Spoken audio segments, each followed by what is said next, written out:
Kendiri 2024, apakah UUD 45 asli sudah kita ambil kembali? Belum. Nah, kalau belum kita ambil, maka pemilu 2024 itu adalah upaya masuknya kembali rantai rejim. Tadi Pak Wi menyebut apa ya? Bukan Jokowi tapi apa tadi?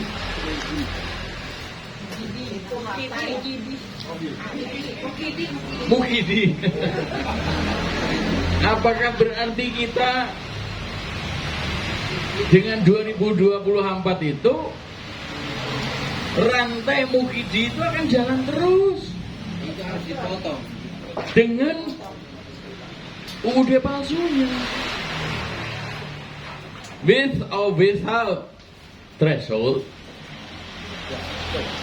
dengan atau tidak dengan rencana perubahan sistem pemilu. Kalau 2024 jalan,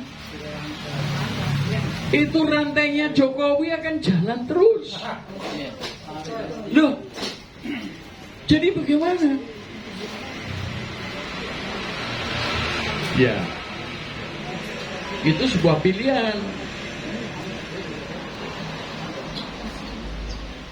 Ya kita harus kudeta. Amin, amin. Jadi ya kudeta terselubung. Nah, sebetulnya di antara presiden-presiden kita yang oleh Jayabaya disebut sebagai 7 ksatria, Jokowi adalah yang terakhir. Ksatria apa itu? Satrio Pinandito, Sinisian Wahyu, Ratu Tanpa Makuto. Itu bilangnya begitu. Kalau saya mengatakan ya, dia itu Ratu Ketoprak.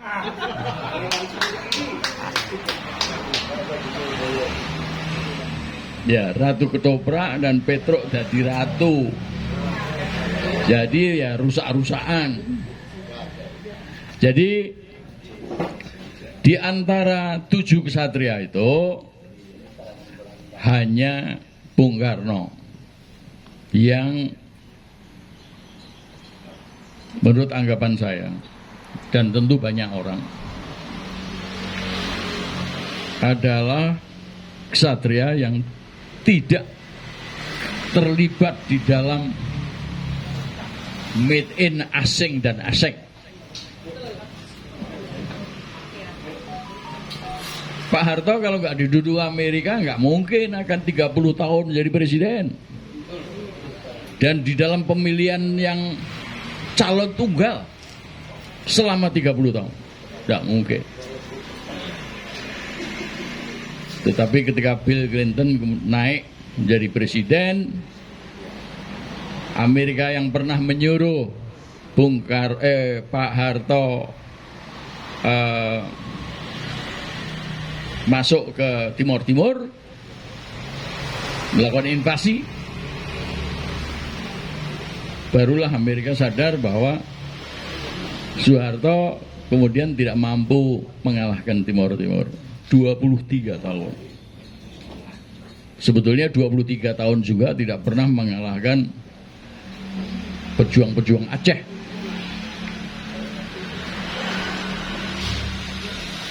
Dan saya kira lebih dari 23 tahun TNI kita nggak bisa berbuat banyak terhadap OPM. Ini sebuah catatan. Nah, jadi Pak Harto itu made in Amerika. Utang asing yang dia bikin pertama kali dengan membentuk IGGI di Jenewa Itu yang hadir itu adalah pengusaha-pengusaha asing, konglomerat-konglomerat asing. Tidak ada yang mewakili sebuah negara pun. Jadi kita sudah dicengkeram. 84 saya pulang dari Amerika, 85 bulan Januari saya bersama-sama dengan senior saya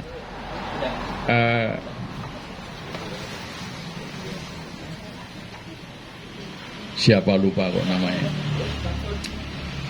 beliau meninggal beberapa tahun lalu.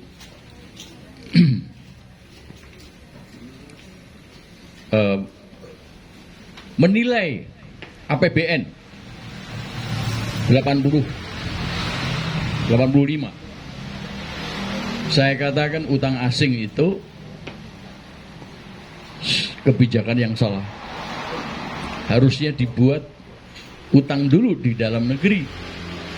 Karena di dalam negeri banyak modal-modal yang idle.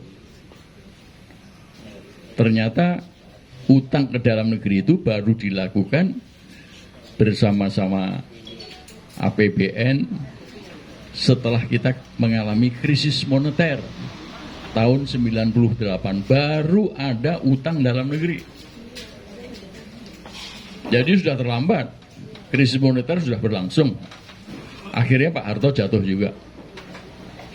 Jadi Habibie, saya ditangkap bersama-sama dengan 21 orang termasuk Ali Sadikin. Juga bukan Jenderal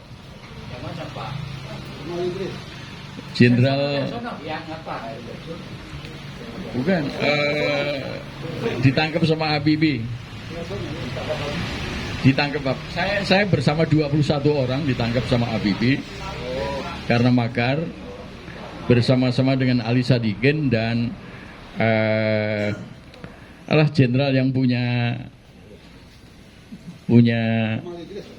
Kemal Idris, betul, Kemal Idris, ya.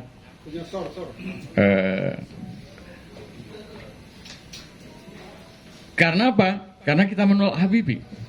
Habibie orangnya Pak Harto kok. Apa enggak? Ya akan sama saja hasilnya. Akan sama saja hasilnya. Dan Habibie harusnya itu dari 98 menjadi presiden, mestinya kan sampai 2003. Sesuai dengan UUD 45 sampai 2003. Menjalankan periodenya Pak Harto. Kok bikin pemilu 99 yang kemudian mengakibatkan jatuhnya sendiri. Karena dalam pemilu 99 dia akhirnya mengundurkan diri menjadi calon presiden bersama-sama dengan Wiranto sebagai calon wapres. Saya kira Hariman tahu banyak soalnya.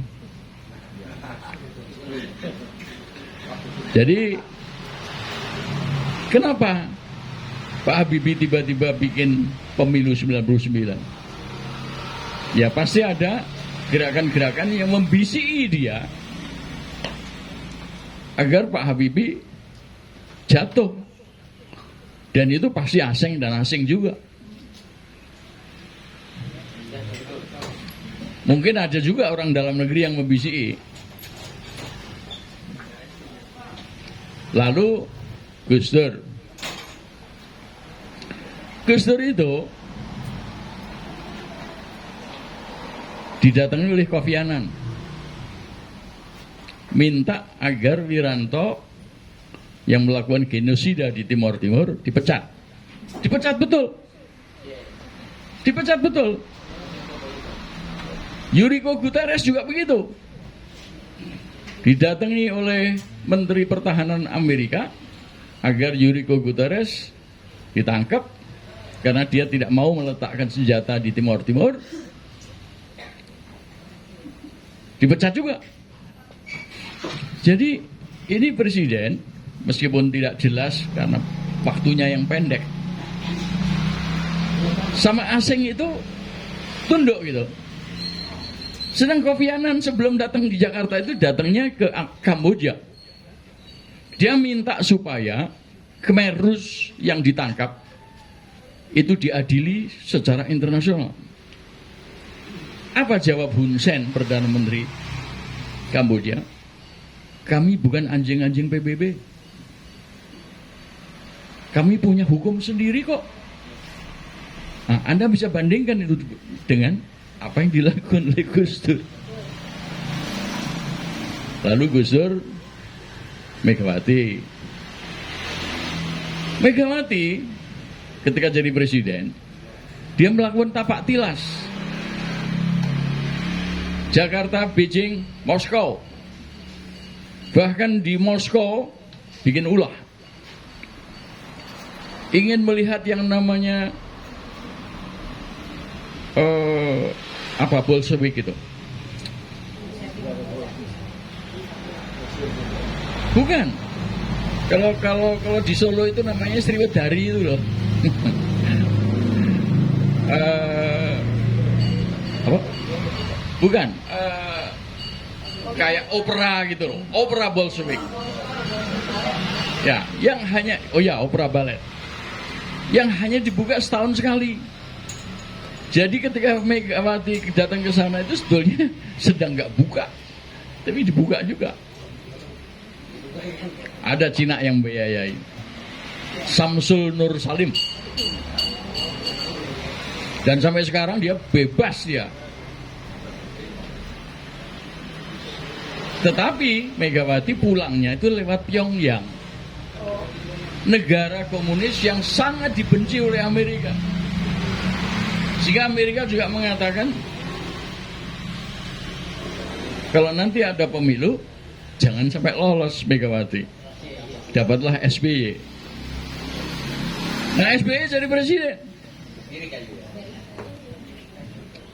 Ini cerita setelah SBY ke Fort Benning di Atlanta, Georgia. Ibu kotanya Georgia. Georgia, Atlanta, Fort Benning, tempat militer. Bikin ulah. Dia main api dengan istri officernya, ya, officernya yang melatih pelatihnya. Namanya Olga. Ya, saya kira bangsa orang Ukraina juga. Ditembak dia. Tapi ada 2 orang, satu Kopassus, satu marinir yang melindungi dia sehingga meleset. Prabowo sudah ada di sana sesudah SBY. Jadi menurut saya kasus itu akan dijadikan oleh CIA sebagai alasan ini orang bisa dijadikan boneka. Jadi SBY jadi presiden karena itu. Tetapi itu kan bulan Oktober jadi presiden. Bulan Agustusnya SBY ke Amerika dan membuat pernyataan di depan mahasiswa Indonesia mengatakan bahwa Amerika itu, saya cinta Amerika sebagai negara yang kedua. Ya udah, ini pasti boneka betul. Jadi jadilah dia presiden. Lalu Jokowi ketika Prabowo mengadu ke Mahkamah Konstitusi tentang jalannya pemilu oleh KPU, Mega bingung. Bagaimana ceritanya? Kalau si AE sih gampang aja. Akhirnya Megawati harus pergi ke Amerika dan menyampaikan sebuah buku proposal referendum di Papua. Bagaimana ceritanya buku itu sampai ke tangan Megawati, si AL lebih tahu. Dan dibikin oleh Jokowi. Sampai di Amerika, selama perjalanan dia panggil Yusuf Kala untuk juga datang ke Amerika. Padahal Yusuf Kala sedang umroh. Sampai di Amerika, buku diserahkan, lalu pulang. Beberapa saat kemudian, beberapa waktu kemudian, Senator McCain, kira-kira 2 tahun yang lalu meninggal ya. Tapi tahun 2014 itu, dia datang sebagai utusan ke MPR, menemui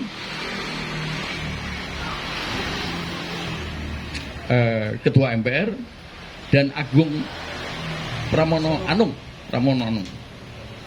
Entah apa yang dibicarakan, itu kebiasaan buruk bagi Indonesia. Kalau ada tamu dari luar negeri, itu tidak pernah kemudian berhadapan dengan pers.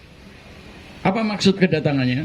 Dan tidak ada juga orang wakil dari Indonesia yang menemani, yang kemudian menceritakan apa isi kunjungan tersebut. Tetapi kemudian tiba-tiba Amerika setuju Jokowi dilantik bulan Oktober. Bahkan Menteri Luar Negeri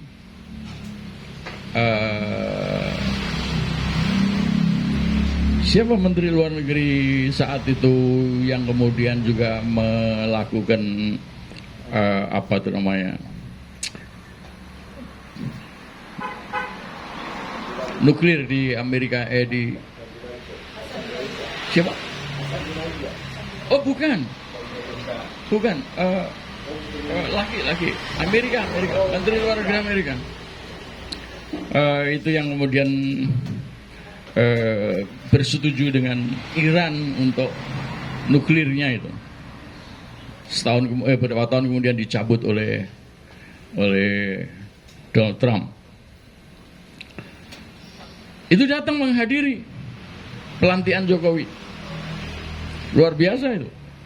Satu-satunya presiden yang dilantik yang Menteri Luar Negeri negara adidaya Amerika datang, ya kan? Jadi dapat restu itu. Mungkin karena itu apa tuh namanya, proposal Papua tadi itu, referendum itu. Dan mengenai proposal itu sudah dikonfirmasi benar adanya oleh Kiki Sahnakri, Ketua PPAD, sekarang mantan. Ya, jadi lengkap bahwa presiden-presiden kita itu memang adalah made in asing dan asing. Nah, tentu Pak Harto itu jatuh juga karena asing. Ya. Nah, ini yang menarik adalah kalau Bung Karno ada gerakan mahasiswa solid, kami KAPI, duitnya ya dari Amerika, dari Cina juga. Demikian juga Pak Harto. Itu pasti James Riyadi dan 2 bersaudara CSIS itu pasti setor. Loh, demo bisa terjadi kalau ada duit. Oh ya betul. Aku di buku saya juga saya tulis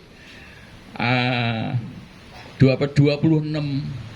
juta US dollar untuk menjatuhkan Soeharto. Itu tertanggal New York Times 21 Mei. Ya, nah, tentu saja James Riyadi dan 2 bersaudara CSIS itu siapa namanya? Lim Bian Kun, Lim Bian Ki itu pasti pasok juga. Yang menarik adalah, loh, mahasiswa kita demonya itu bisa hebat, bahkan menjatuhkan presiden. Tetapi kalau nggak ada duit, nggak bisa demo. Menjatuhkan Jokowi berkali-kali, ya demonya kecil-kecil aja gitu. Iya kan? Itu fakta. Apakah kita nggak punya uang cukup? Itu juga satu hal yang perlu dipikirkan. Jadi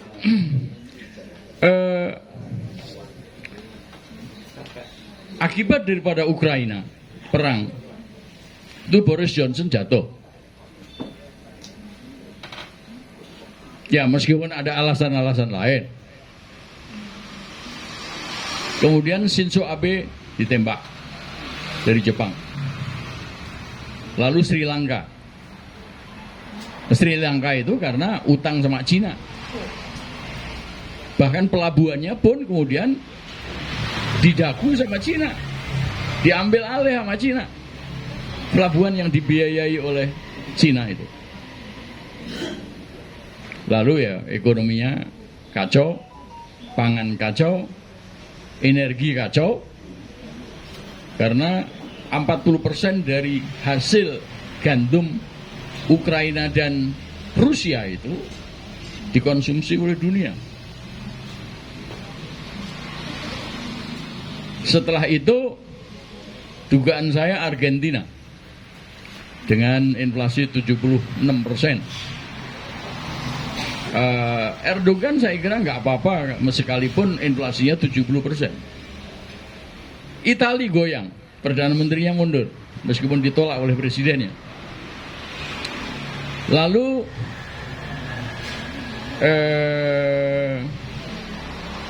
oh ya, Myanmar juga bergolak terus. Hun Sen juga ditolak ya dari Kamboja. Saya kira akan menyusul lah korban-korban. Tetapi kita juga tahu bahwa 2001 Afghanistan Taliban jatuh diganti dengan oleh Hamid Karzai, boneka Amerika. Yang terakhir siapa namanya? Setelah Hamid Karzai yang lari 20 tahun diduduki Amerika. Irak 2003 kacau. Konstitusi juga diganti sama Amerika. Sampai sekarang, sampai hari ini terjadi kekacauan di Irak. Lalu Presiden Mesir Mubarak jatuh, diganti sama Mursi. Karena Mursi Islam, Islamic Brotherhood ya, persaudaraan Islam, dia dijatuhkan, diganti dengan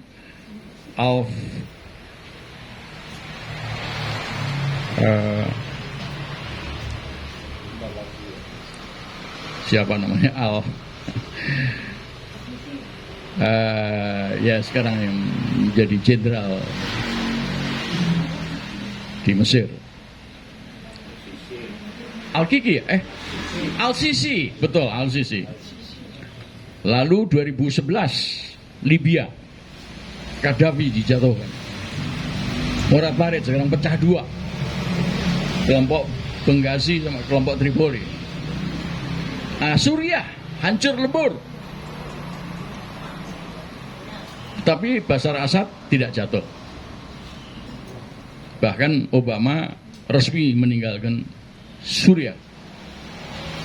Tetapi berita terakhir Joe Biden menembak jenderalnya ISIS di Aleppo. Jadi apa yang disampaikan oleh Bang Amir tadi, ini memang Eropa dan Amerika ini negara barat yang kemudian negara-negara barat yang kemudian menguasai dunia. Tetapi dengan terjadinya perang Ukraina itu akan berubah keadaan. Saya nggak tahu persis. Tetapi kira-kira peranan barat Eropa Amerika itu akan sangat berkurang. Nah, apakah yang muncul nanti Moskow bersama-sama Beijing atau Moskow saja bersama alliance-nya? Sebab Beijing juga mengalami kemunduran ekonomi yang cukup besar. Covid-nya nggak selesai-selesai. Jadi bagaimana dengan Indonesia? Pak Harto, dugaan saya, mengkudeta Bung Karno.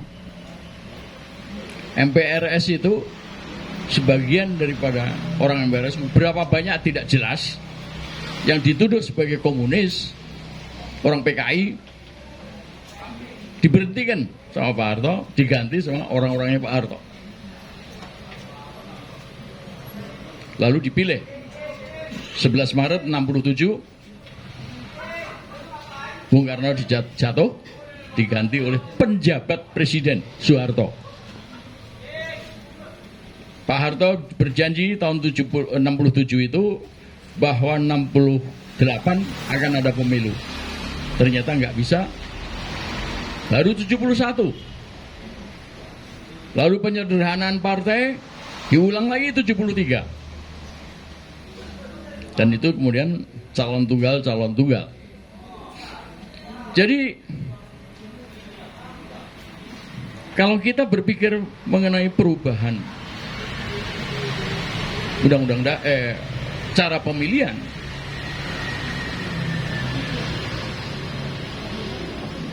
saya berpikir jauhkan dulu Jokowi supaya rantai 2024 itu putus. Baru kemudian dilakukan pemilihan dengan cara-cara yang benar. Bahwa perubahan-perubahan dalam pemilihan itu kita pikirkan sekarang, ya harus kita pikirkan sejak sekarang. Selamat datang Ustadz Eyang. Ki Burhan. Ya, Ki ya. Ki Burhan. Ki Burhan. Ki Burhan Rosidi.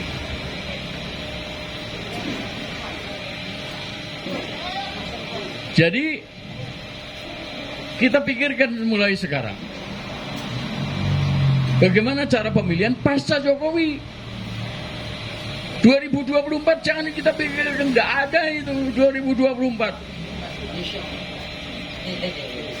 Kita harus punya ketetapan seperti itu, harus punya niat seperti itu. Jumat yang lalu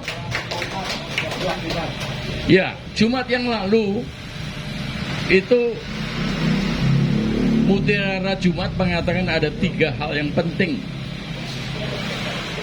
Satu adalah niat baik,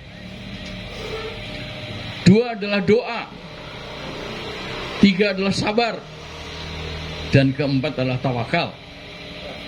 Nah, itu saya ingat betul itu karena Belum ada cara ngamuknya. ya kalau itu sudah sampai di end barulah kita ngamuk betul. Ya niat itu harus ada, ya termasuk niat kudeta terselubung seperti zamannya Pak Harto terhadap Bung Karno. Nggak apa-apa, ya kan, nggak apa-apa. Mudah-mudahan mendapat ridho dari Allah dan kita semua terlindungi. Pak Ahmad Wijaya itu nantang saya 6 tahun yang lalu. Oke Pak Bintang, yang ngomongannya suka menggelegar. Coba jatuh ke Jokowi bagaimana caranya. Itu 6 tahun yang lalu. Jadi saya kira setelah pertemuan-pertemuan kita hari ini 2 minggu sekali, kita harus punya taktik dan strategi bagaimana menjatuhkan Jokowi. Menjatuhkan Jokowi itu bukan sesuatu yang dilarang atau haram. Karena apa? UUD 45 palsu pun mengatakan di pasal 7B tentang bagaimana cara menjatuhkan seorang presiden. Ya, mereka bilang konstitusional. Kita bilang inkonstitusional, nggak apa-apa, ditambah in sedikit kan. Jadi menanggapi tadi cara perubahan ini, Saya setuju sekali dengan apa yang disebutkan bahwa presiden dan wakil presiden dipilih oleh MPR. Dan MPR dengan cara musyawarah dan mufakat. Tapi ada buntutnya tuh, berdasarkan suara terbanyak. Jadi pasca Jokowi nanti, katakanlah ada 1.000 calon, setiap orang boleh, setiap organisasi boleh. Kalau ada partai, kenapa saya sebut kalau ada? Karena UUD 45 tidak menyebutkan partai politik. Tetapi tahun 55 kita pernah melakukan pemilu dan partai politik ikut. Jadi kalau ada partai politik dan perorangan, ya dan perorangan, kalau mereka itu dari Sabang sampai Merauke masuk usulan 1.000 orang calon presiden dan wakil presiden, disitulah MPR melakukan seleksi dengan cara musyawarah dan mufakat. Keluarlah 10 orang calon. Karena di dunia ini sudah tidak ada lagi yang tanpa pemilu langsung. Nggak apa-apa kita ikut pemilu langsung terhadap 10 orang pilihan MPR tadi. Namanya popular vote.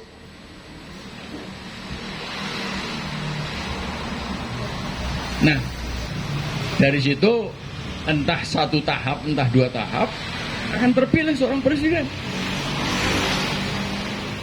Dan ini bukan rekayasa dari asing ataupun asing. Karena cara pemilihan yang kita udah pikirkan tadi itu. Saya udah tuliskan ini dalam buku saya, Trilogi Revolusi Indonesia pasca Jokowi. Salah satu topiknya dari 30 topik yang saya sebutkan di situ adalah mengenai Pilpres tahun 2019. Jadi kira-kira itu yang bisa saya sampaikan. 2 minggu yang lalu banyak pertanyaan bagaimana cara menjatuhkan Jokowi, bagaimana dan macam-macam lah. Apakah kita tidak sebaiknya kembali kepada 7 kata dalam Piagam Jakarta, ya.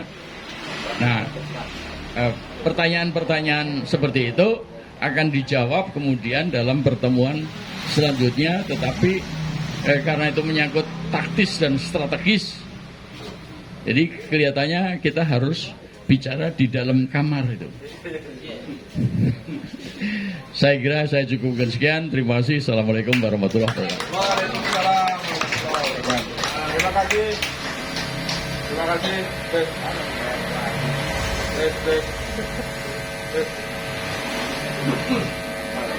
Kelas lagi baterai. Harus beli lagi itu. Error lagi. Baterainya kurang. Tes. Nah, ini baru wajib nih.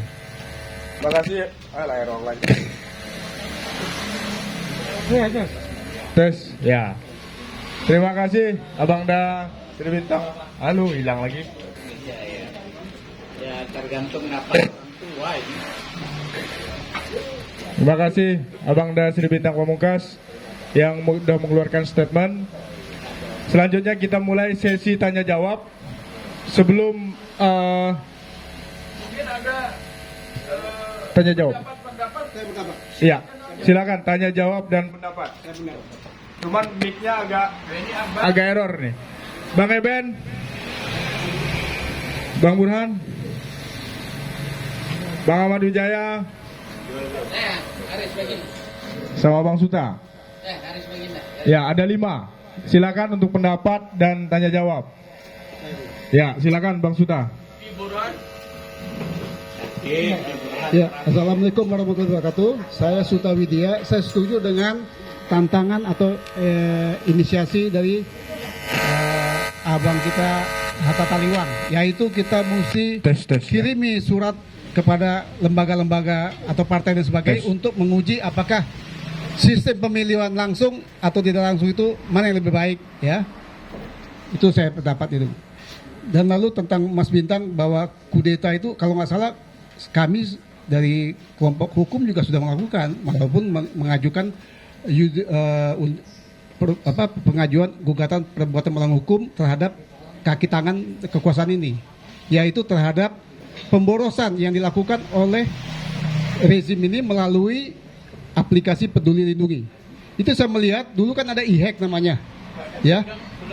Sidang sedang berlangsung. Kami sedang sidang di PT UN. Ada 14 warga negara, 1 orang asing yang menggugat untuk hal itu. Jadi mereka itu sudah kelepotan untuk menjawabnya. Karena kami punya data lebih besar, lebih valid dibanding Kementerian Kesehatan maupun Menkominfo. Saya melihat bukan hanya dari sisi pelanggaran HAM, ya, bukan hanya dari pelanggaran, tapi juga pemborosan. Jadi kan ada kemarin sebelumnya kan 2 tahun lalu mengatakan bahwa pertanggungjawaban tidak boleh ada dilakukan pada saat anggaran terhadap COVID. Jadi saya melihat rezim ini korupnya berjamaah, ya. Jadi saya melihat kalau Anda melihat bahwa tidak ada yang melakukan untuk koreksi, ada. Di sisi pengadilan lebih gampang, lebih murah, tidak ada risiko kena pukul. Kalau nggak salah 2 minggu lalu sini ada yang bicara tiba-tiba di Medan 3 hari lalu dia giginya dihajar oleh oknum polisi, ya, katanya, ya, dirompol giginya. Artinya apa? Saya melakukan sesuai dengan apa yang saya lakukan. Jadi kalau dibilang saya pemberontak, enggak juga. Saya memang dari kelompok Prom Pribumi memang sudah mengatakan bahwa bahaya komunis Cina memang betul-betul sudah kita hadapi. Jadi kalau kita masih santai aja, masih tidak merasa ada musuh kita, sangat disayangkan. Ya, sejak 2017 seorang sahabat senior saya Ki Geneng Pamungkas sudah mengorbankan dirinya 6 bulan di penjara karena bicara soal terjadi Cinaisasi di berbagai sektor, dari ketentaraan, kepolisian dan sebagainya, dan itu bukti kok, ya. Jadi saya pikir kalau kita akan menjadi babu di negeri sendiri itu akan terjadi.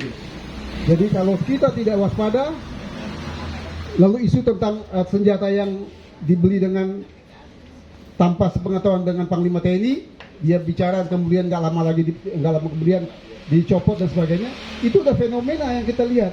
Jadi saya berharap Mas Bintang, ini walaupun pencerahan ini sebulan hanya 2 kali ya, di sini bukan hanya hari Jumat kan, ini saya pikir ini mesti ada pikiran-pikiran taktis yang kita lakukan.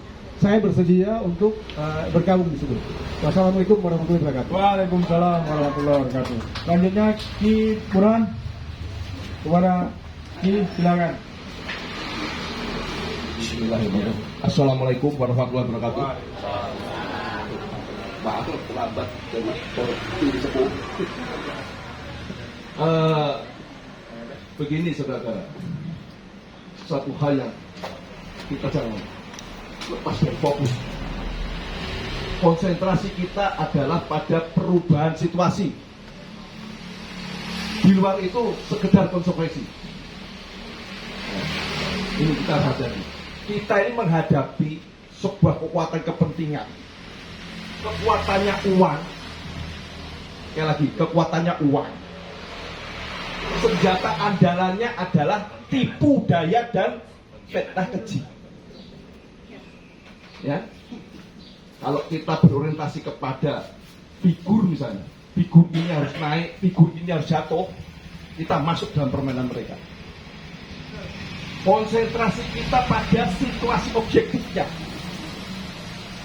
Lalu apa tolok ukurnya? Tolok ukurnya adalah cita-cita kemerdekaan. Perlunya kita menjadi Indonesianya. Tidak lain adalah amanah pembukaan UUD 45. Ini tolok ukurnya.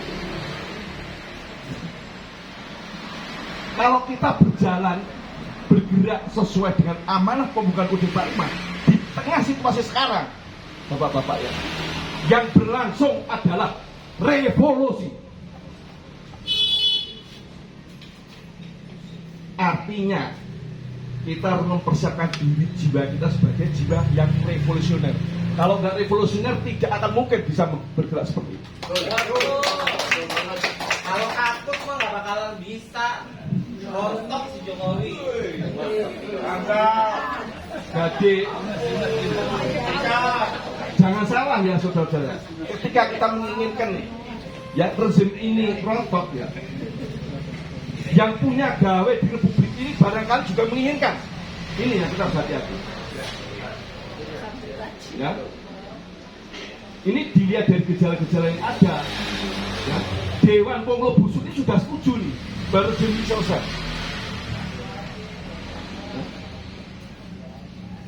Hati-hati.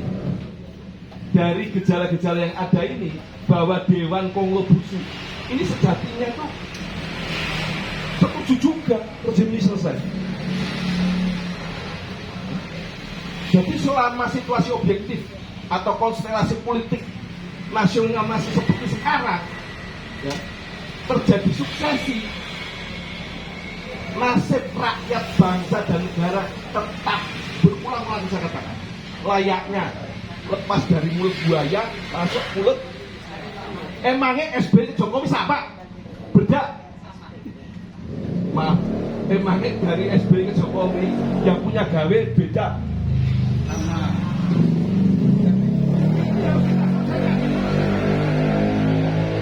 Selama posisi politik mereka ini masih aman, masih tentram, tenang dan damai, kita akan seperti keledai memulai kesalahan yang sama. Sementara mereka yang punya gawe ini sekarang ini sedang krisis, Pak. Kita punya momentum sebenarnya. Perubahan situasi global ini sebenarnya 90% menghantam mereka, bukan kita. Cuma masalahnya, ya, mereka ini raksasa rubuh, boro-boro sampai kena tangannya, kena debunya yang mengepul aja batuk-batuk. Ini yang harus kita pikirkan, ya, Bapak. Kita menghadapi situasi bahwa realitasnya secara ekonomi dan politik, ya, yang punya gawe ini memang menguasai bernegara, bukan negara, bernegara. Praktis bernegara kita ini dalam dominasi mereka. Maka saya katakan bahwa oligarki Indonesia sekarang ini adalah politisi busuk tadi itu. Sebagai proksinya Ponglo Busuk. Penguasanya Ponglo Busuk, Pak. Politisi-politisi busuk itu hanya sekedar proksinya untuk menguasai bernegara. Bernegara, bukan sekedar negara. Makanya saya ketawa itu, memperjuangkan ke MK. Kok masih percaya MK? Ke DPR dan sebagainya. Kita ini kalau mau bergerak membebaskan mereka dari penguasa Ponglo Busuk. Loh, ini positifnya buat mereka loh. Kita bukan memusuhi, ya, saudara-saudara kita ini. Karena realitasnya mereka disandra oleh Ponglo Busuk ini dengan segala macam motif. Ya. Nah, kita paham anatomi ini. Kalau nggak paham anatomi ini, kita masuk di dalam jebakan-jebakan toxic. Ya. Maka saudara-saudara, jangan lepas fokus sekali lagi. Kita konsentrasi pada perubahan situasi objektifnya yang lebih menuju cita-cita kemerdekaan bangsa Indonesia. Amanah pemuda debat ini. Clear ini Pak Bintang, ya, ini clear, ya, bahwa visi misi kita tinggal merumuskan strategi taktik dan modus operasinya yang di kamar nanti. Ya. Jadi clear bahwa visi misinya tempat konsolidasi kita memecahkan masalah bangsa, ya, itu ada di pembukaan UUD 45. Jadi nanti bapak-bapak ibu sampai rumah renungkan pembukaan UUD 45 itu apa sebagai yang baik. UUD 45 itu hanyalah implementasi dari preambul UUD 45. Ini penting. Jangan lagi ada istilah Pancasila dan UUD 45, Pak. UUD 45 itu ya Pancasila itu.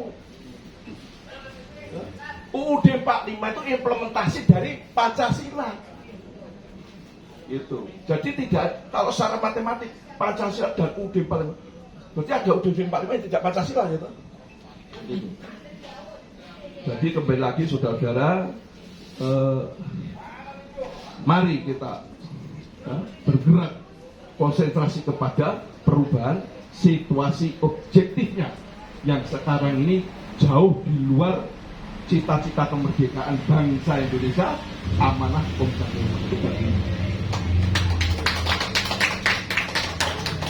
Jangan terkecoh. Ini maaf nih satu catatan, bangsa kita itu masih begini. Kita ini masih sangat mudah sekali dijeratkan kepada yang terlihat, sehingga tidak peka terhadap yang berlangsung. Musuh kita ini sekali lagi senjata andalannya ada tipu daya dan fitnah keji. Loh, mari kita fokus pada substansi masalah. Bahwa sekali lagi bangsa Indonesia sekarang ini berjalan di luar cita-cita kemerdekaannya. Ini fokus di sini, Pak. Terima kasih. Assalamualaikum warahmatullahi wabarakatuh. Merdeka! Merdeka! Cocok pemimpin revolusi. Oh ya, mungkin sebelumnya closing statement nanti Bang. Sebelum meninggalkan closing statement, tapi sebelum closing statement kita dengarkan Pak Ahmad Wijaya berpendapat satu. Oh langsung. Baik. Beliau aja mas. Hah? Cari beliau aja. Oh ya, sebelum Pak Wibowo pamit keluar, kita dengarkan closing statement kepada Pak Ahmad, Pak Wibowo dipersilakan. Sudah beres. Terima kasih. Saya kira cukup jelas semua, dan dari 4 pembicara ditambah Mas Kiboran tadi, jadi kita jelas semua, dan satu benang merah ya. Satu benang merah bahwa ada kekuatan asing ya. Bahkan sebetulnya memang kalau jujur sejak pengakuan kedaulatan RI, sejak konferensi meja bundar, itu pengaruh Amerika udah tinggi untuk menekan Belanda agar mundur ya.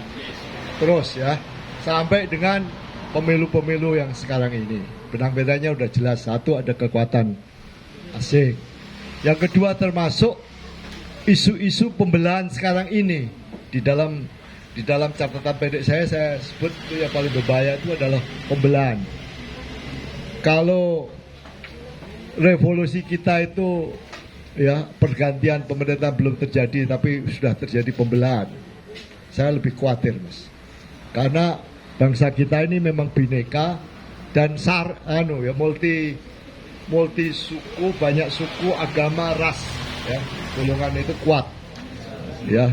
Dan kita negeri kepulauan itu memang mudah pecah. Beda dengan apa? Beda dengan negeri kontinental seperti Amerika ya. Amerika itu memang banyak juga ras gitu, tapi dia kontinental. Kita negeri kepulauan gitu. Ya, berikutnya yang menarik lagi adalah semua tadi. Jadi siapapun yang kepilih, saya kira sepakat Pak Alta juga, Pak Bintang, Pak Abdullah, siapa yang terpilih menurut saya akan sama aja gitu. Dia akan menjadi proksi asing. Dia akan segera ditumpangi oleh kekuatan asing yang menggunakan perang asimetris di negeri kita. Karena itu kita 4 pembicara, walaupun tidak ada janji satu sama lain, sepakat harus diganti dulu sistemnya. Ya. Kalau nggak diganti dulu, ya hasilnya sama saja. Bagaimana menggantinya? Tadi Pak Bintang sudah mengatakan nanti kamar-kamar tutup. Pak Atta juga saya lihat juga sudah menyusun list ya. Siapa-siapa yang masuk diajak mau masuk kamar gitu ya. Ya, itu saya tepuk tangan aja Pak Atta ya. udah masing-masing menyusun sehingga nanti listnya Pak Hatta, list Guntur 49 ini ya. Ini draftnya. Nah, itu bisa disatukan, dan mudah-mudahan saya juga setuju dengan Mas Bintang. Mas Bintang tadi mengatakan niat doa ya. Kalau di Jawa itu ilmunya Ki Burhan itu Cipta Rasa Karso.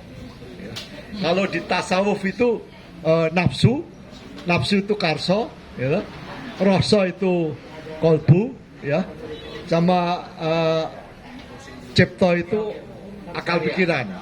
Jadi di barat itu alkimia, sama juga, ya. Alkimia itu unsur kepala, kolbu, sama nafsu. Cita-cita adalah keinginan, itu nafsu. Orang harus punya cita-cita. Kalau cita-cita kita ingin memperbaiki keadaan, saya kira silakan, ya, dikenceng kekuatannya itu dikencengkan, tapi kemudian diberi rasa itu kebijakan, ya, kebijakan dan lain-lain yang diniatkan untuk kemaslahatan orang banyak. Kalau sudah nafsu diberi rasa, diniatkan untuk kemaslahatan orang banyak, tinggal kita bikin social engineeringnya. Bagaimana menggambarkan, kita harus berani menggambarkan bagaimana tahapan-tahapan kita memperbaiki keadaan ini. Saya kira itu saya memperkuat pendapat Mas Bintang aja. Terima kasih Mas Bintang, mudah-mudahan apa yang Mas Bintang prakarsai dengan Guntur 49 ini diridhoi, dirahmati dan diberkahi Allah Subhanahu wa taala. Terima kasih. Amin, amin. Assalamualaikum warahmatullahi wabarakatuh. Waalaikumsalam warahmatullahi wabarakatuh. Terima kasih Bang Yuho. Selanjutnya closing statement. Oh, lanjutkan. Oke, makasih Bang Yuho. Salam.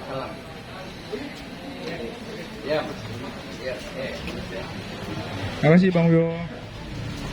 Hati-hati Bang Yuho. Oke, lanjut. Pak Ahmad aja. Pak Ahmad, persilakan Pak Ahmad untuk mengeluarkan pendapat atau statement. Silakan Pak Ahmad Wijaya. Sudah lama nih Pak Ahmad kita tidak dengar suaranya. Hampir 6 tahun menghilang dari Guntur 49. Ayo Ustaz. Pak Ustaz Ahmad. Silakan Pak Ustadz. Udah hilang hampir 6 tahun tidak ketemu. Sekarang kita rindu dengan Pak Ustadz Ahmad. Silakan Pak Ustadz. Bismillahirrahmanirrahim. Assalamualaikum warahmatullahi wabarakatuh. Terima kasih atas waktu yang diberikan. Saya hanya sebagai pengamat aja masalah aktivis. Nunggu nanti kalau mau makan. Teman-teman sudah pada aktif, semuanya sudah semangat. Insya Allah mudah-mudahan Allah kasih kemudahan, kasih keselamatan untuk bangsa ini. Yang terbaik untuk bangsa ini, itulah yang kita harapkan. Assalamualaikum warahmatullahi wabarakatuh. Statementnya Ahmad Wijaya singkat, padat dan jelas. Selanjutnya Bang Eben, silakan. Bang Eben.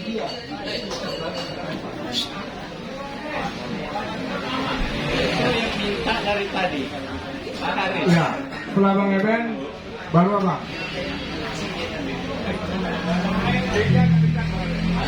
Yang dekat.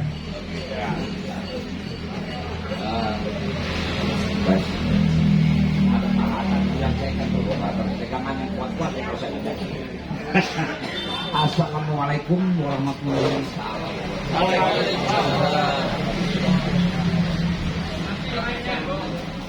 Ini dari semua pembicaraan, saya ini udah angkat topik dulu. Angkat topik karena dari visi-visi yang berbeda. Oh, ini yang lebih jelek kali ini harus direkolosi nih alatnya nih. Kalau dikupas dalam visi-visi yang berbeda, hanya satu mungkin saya mau mengkritisi. Itu jalan udah nyerempet-nyerempet pembicara itu semua nyerempet. Tapi nggak sampai ke akar. Jokowi nggak dia sendiri yang salah.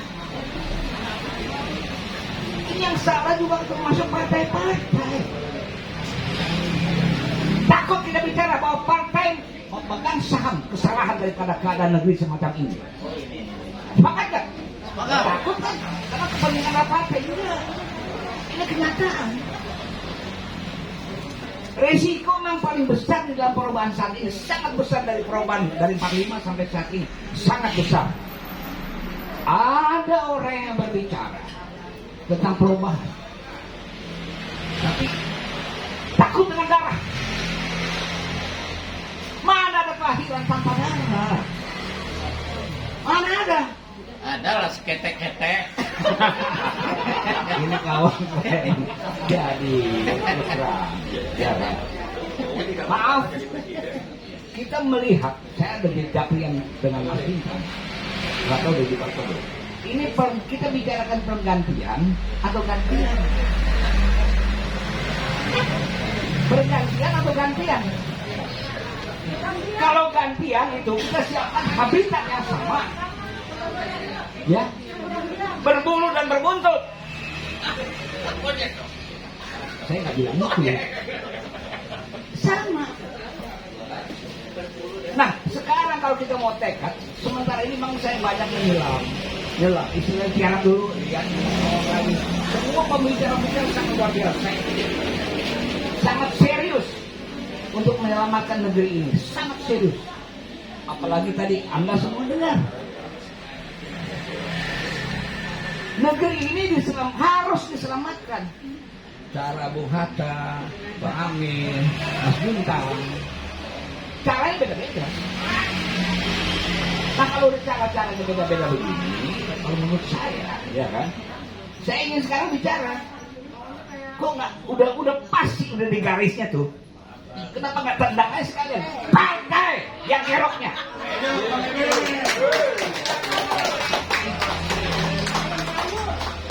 Berkaitan dengan sistem yang dibahas tadi. Ini jago, kok kasih besoknya tajam banget ibu tadi. Ya kan? Tapi kok nggak dikupas? Di ruang tertutup.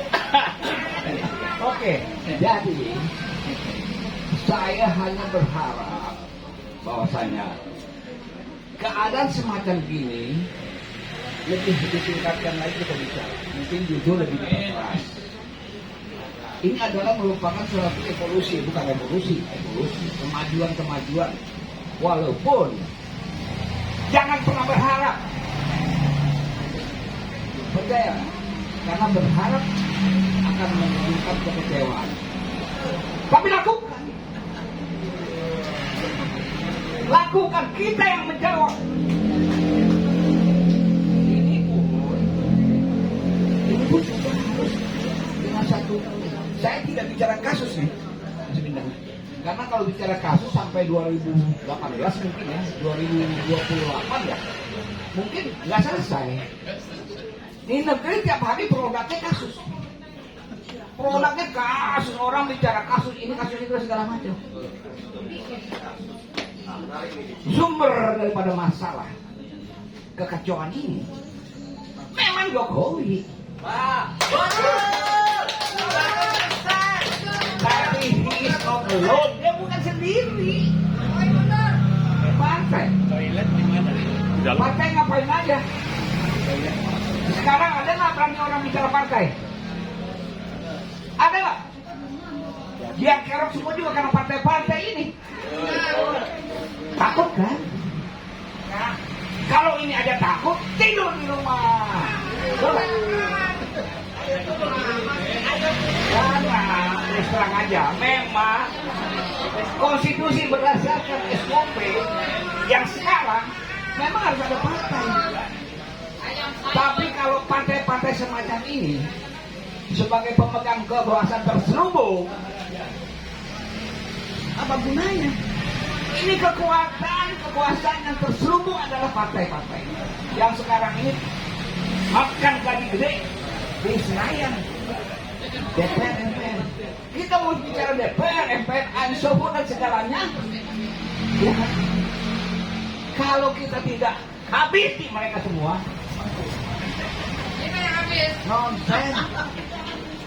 nonsen. Ini udah kayak makan. Saya terus terang, saya mencoba ya. Karena sebagian orang mengatakan kalau saya ngomong saya memprovokasi, tidak. Kadang-kadang kalau kita undang-undang bahwasanya kita membicarakan kejelekan dan sebagainya. Kalau orangnya itu jelek, masa tidak bagus? Coba. Kena undang-undang.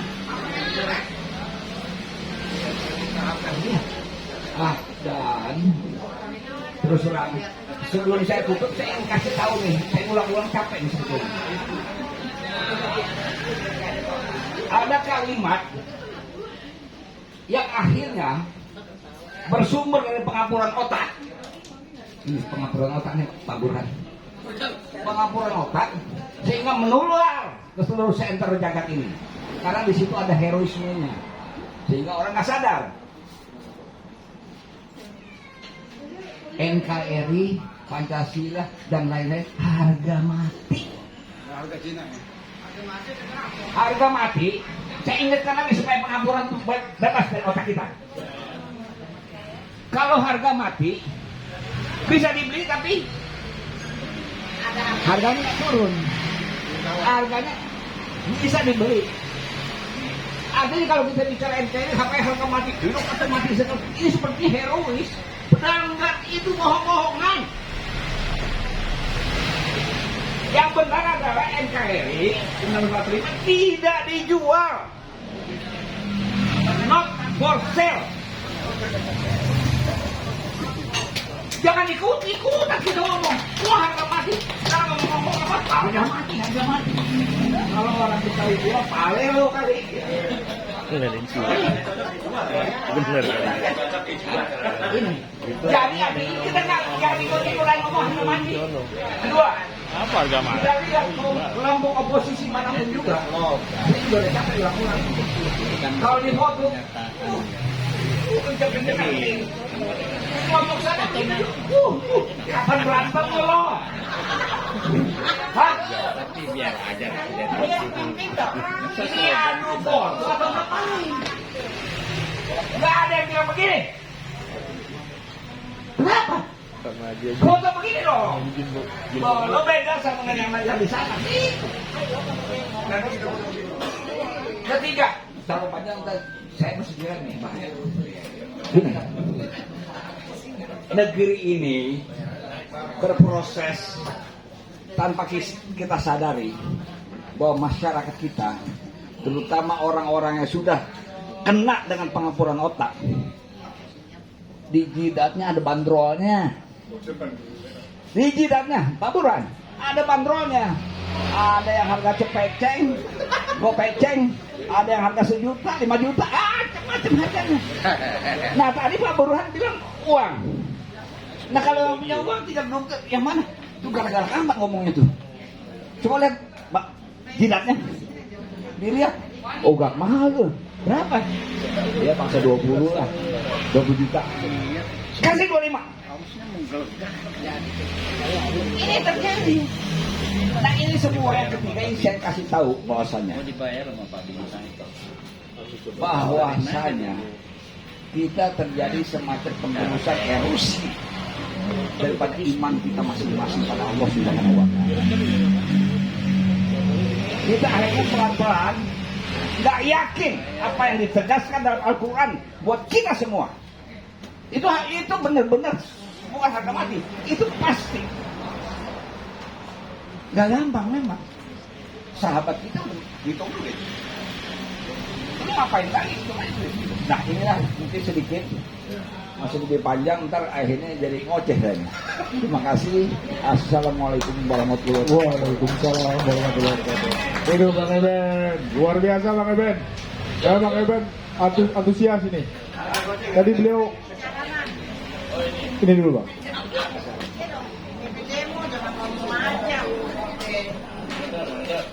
Bismillahirrahmanirrahim. Assalamualaikum warahmatullahi wabarakatuh. Saya Haris Baginda dari Makassar. Dari jauh selalu memandang, ya kan, melihat, membaca, menganalisa apa yang terjadi di ibu kota negeri kita ini, Jakarta. Nah, sesungguhnya di Sulawesi sana, apalagi jauhnya, itu udah pada menunggu apa sih yang akan dilakukan oleh kawan-kawan di Jabodetabek ini yang dekat dengan pusat atau gedung kekuasaan yang lagi berkuasa. Nah, saran kami dari pikiran-pikiran jauh, kenapa kita tidak berusaha membuat satu acara atau apalah namanya untuk mengumpulkan semua keterwakilan daripada anak-anak bangsa, baik itu yang lagi berkuasa yang hanya 10%, ya 10% itu ya partai politik, DPR, ya pemerintah, tentara, polisi itu kan berkuasa, MK, MA dan sebagainya. Itu 10%. Nah, yang 90% ini harus menjadi pelopor untuk mengajak berkumpul. Ya, kumpulnya itu jangan mewakili orang per orang, tidak. Paling tidak ada panitia yang harus berani mengajak secara resmi, mengumpulkan mereka, mengundang siapa mewakili dari NU, siapa dari Muhammadiyah, dari Syarikat Islam, dari NU, dari Hidayatullah, dari Wadah. Jadi semua ini ada keterwakilan lah. Karena bicara konsep, ya sudah tuntas ini. Sejak beliau masih di DPR, semua ini MPR, sejak Orde Baru. Cuman gerakan untuk mau kita menyatukan hati, pikiran dan langkah. Temanya apa? Kita akan kembali menyempurnakan UUD 45. Saya kira kalau ini ada panitia, katakanlah panitia 99, jangan 88 karena itu Densus. 99 ini mengundang, diundang. Nanti kalau ketahuan, kelihatan siapa yang mau hadir, siapa yang tidak, siapa yang diwakilkan, siapa yang tidak hadir sama sekali.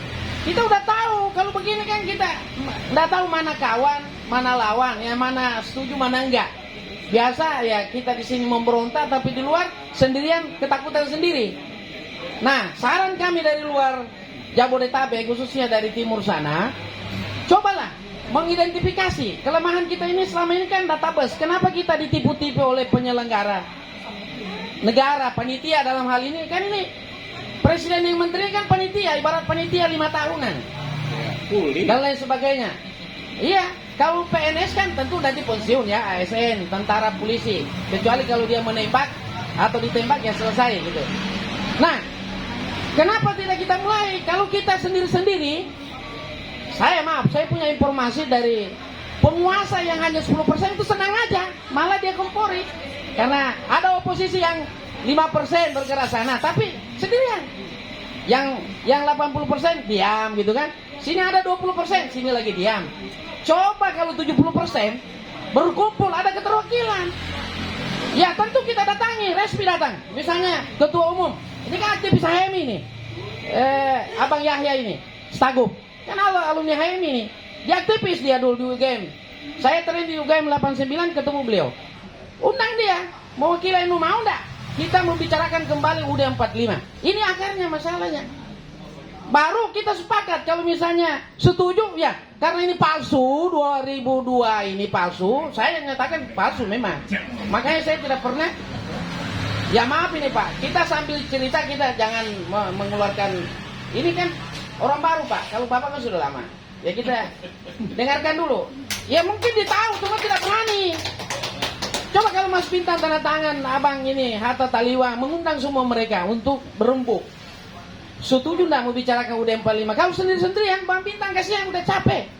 Dulu Bang Bintang DPR MPR, masih Pak Harto, kami panitianya di sana, mahasiswa. Kami udah ditembak dari helm Pak. Tapi alhamdulillah belum ajal. Tapi pusatnya di sini Pak, bukan di Makassar. Sekiranya di Makassar Pak, insya Allah. Kawan-kawan di sana tiap hari akan turun untuk demo. Dan bisa untuk perang aja. Yang membuat apa? Karena penyelenggara negara sudah tidak memperhatikan rakyat, hanya tinggal kelompoknya. Nah inilah saya sarankan abang-abang yang di sini. Ini konsep sudah oke, sudah kalah yang lain. Adakah yang berani untuk mau mengumpulkan semua? Undang ketua umum Muhammadiyah, siapa mewakili? Kalaupun tidak hadir, ada yang mewakili. Ormas Islam, Ormas OKP, KNPI, apa semua, HMI, MMP, undang semua Pak. Satu orang satu mewakili. Nggak usah ini, kalau begini kan kita mewakili siapa? Paling istri anak Pak. Nggak, saya hanya 5 suara. Nah kalau ini diundang semua, undang pemuda Pancasila, undang apa itu MPR? Partai politik undang Pak. Siapa yang mau hadir, siapa tidak? Jangan bilang kita suka curiga. Jadi Allah Subhanahu Wa Taala tidak akan pernah menolong kita kalau kita curiga sebelum kita sampaikan. Kita surati Pak. Maaf, saya di Sulawesi Selatan. Kalau ada hal begitu Pak, sebelum terjadi, kami bersatu. Bagaimana? Mau menjarakan gubernur? Ya di penjara gubernur. Kalau saya KTP di DKI ini, kami bisa kerahkan untuk memenjarakan 2 gubernur DKI. Maaf. Ini kalau kita mau identifikasi Pak, mudah aja Pak mengaudit kalau rakyat mau. Karena jelas itu. Semua mata anggaran sebagainya diapain? Tak ada itu bilang lebih salah ketik salah itu bohong-bohongan semua Pak. Nah, kenapa ini teman-teman di Jakarta tidak mau mengumpulkan ini? Undang setiap provinsi 1 orang, siapa bisa berani? Baru tanda tangan. Jangan dia pulang hianat, begitu per kabupaten. Nah, kalau 1.000 orang sudah berkumpul mewakili kurang lebih 1.000 institusi, maka saya kira insya Allah minimal Jokowi Amin bisa diturunkan secara damai. Itu satu. Kalau tidak mau dua-dua, Jokowi aja gantian dengan Ma'ruf Amin. Itu tahap kedua. Nah kalau setengah mati NU belum mau, turunkan juga Pak Amin, Amin Ma'ruf Amin, Pak Kiai ya Jokowi aja dulu. Apa bedanya dulu? Ketika PDIP setuju turunkan Gus Dur, ganti Mega. Nah sekarang saatnya NU jadi di depan, turunkan Jokowi, ganti Ma'ruf Amin. Setelah Ma'ruf Amin baru kita sapu rata. Inilah tahapannya. Kalau kita sekali loncat ya susah juga. Nah ini harus dicari Pak. Saya kira apa yang saya sampaikan ini pikiran yang lepas di Sulawesi sana Pak. Kenapa tidak dibikin begitu? Tahap demi tahap. Kalau tidak bisa sekaligus ganti. Saya yakin insya Allah kalau sudah sepakat maka NU akan supporting untuk menaikkan Ma'ruf Amin. Pak Ma'ruf Amin kan sudah tua, sudah pasti mundur Kak. Nah ini kalau ini kekuatan jadi nih barang. Dan saya kira ya teman-teman di sini menjadi pionir yang utama. Saya kira ini yang saya sampaikan, berita-berita yang berselewangan di Sulawesi sana Pak. Terima kasih. Assalamualaikum warahmatullahi wabarakatuh. Waalaikumsalam warahmatullahi wabarakatuh. Mantap. Abang jawab Bang. Indah Haris. Wah, Bang Haris, luar biasa Bang Haris. Mas Jul, silakan Mas Jul, keluarkan statement sedikit. Hah? Revolusi langsung. Oh, langsung revolusi. Berdua sama Bu Huda. Sedikit Mas Jul, sebelum pulang. Ojo ke susu Mas Jul. Iya. Ojo ke susu Mas Jul. Tinggalkan bisnis dulu Jul. Malam minggu percaya wes percaya. Jadi kalau apa? Assalamualaikum warahmatullahi wabarakatuh. Jadi pesannya Ari ojo ke susu katanya. Memang kalau mau sehat minum susu. Kalau mau tampan mandi susu. Kalau mau lama ojo ke susu. Saya mau ngomong apa ini pakar semua. Apalagi ada Bang Hatta nanti saya diajak berantem lagi. Ya, saya kira tadi yang Ibu Burhan sampaikan itu sangat fundamental bahwa kita ada masuk dalam satu sistem, kita tidak bisa sporadis, kita mesti hati-hati. Yang namanya capres-capres ini sudah disiapkan lama, gitu loh. Kita akan dibelah nantinya. Pokoknya kalau selama kita mengikuti sistem mereka, kita tidak bisa apa-apa. Dan itu sudah disiapkan lama.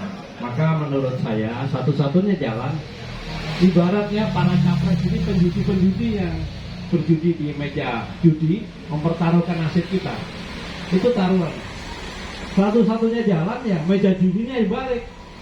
Gitu. Dan itu harus dilakukan oleh orang-orang yang progresif revolusioner. Saya kira itu aja. Assalamualaikum warahmatullahi wabarakatuh. Satu perwakilan dari Mama kok.